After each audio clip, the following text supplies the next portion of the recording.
Barricade ভাঙলেন চাকরিহারারা। সকাল থেকে ফের উত্তাল বিকাশ ভবন চত্বর। বৃহস্পতিবার রাতভর অবস্থানের পর শুক্রবার সকাল থেকে নতুন করে উত্তেজনা বিকাশ ভবনের সামনে।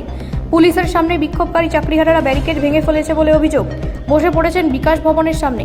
পাল্টা পুলিশের বিরুদ্ধে পাল্টা ক্ষোভ উগরে দিয়ে বিক্ষোভকারীদের বক্তব্য, আমরা যোগ্য চাকরি প্রার্থী, মুখ্যমন্ত্রীর পুলিশ আমাদের গায়ে হাত তুলছে, উনি কেন আসছেন না? পুলিশ মন্ত্রী হিসেবে তাকে এর দায় নিতে হবে। বিকাশ ভবনে যেতে কেন বাধা দেওয়া হচ্ছে তা নিয়েও প্রশ্ন চাকরিহারাদের। এই উত্তেজনাকে কেন্দ্র করে কার্যত অবরুদ্ধ বিকাশ ভবন চত্বর। র্যাপিড অ্যাকশন ফোর্স এবং প্রচুর সংখ্যায় পুলিশ মোতায়েন করা হয়েছে বিকাশ ভবনের সামনে। রয়েছেন একজন আইপিএস পদমর্যাদার অফিসার।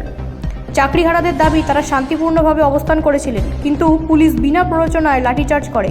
যদিও পুলিশের তরফে কোনো প্রতিক্রিয়া মেলেনি। বিক্ষুব্ধদের দাবি, তারা পরীক্ষায় নতুন করে বসবেন না। সেই বার্তা পৌঁছে দিতে চান মুখ্যমন্ত্রী ও শিক্ষামন্ত্রীর কাছে। তাদের সঙ্গে আলোচনাও চান, সেই জন্য অবস্থান করেছেন। তবে সেই অবস্থানে লাঠিচার্জ করা হয়। ব্যুরো রিপোর্ট, রাষ্ট্রীয় প্রসার বাংলা।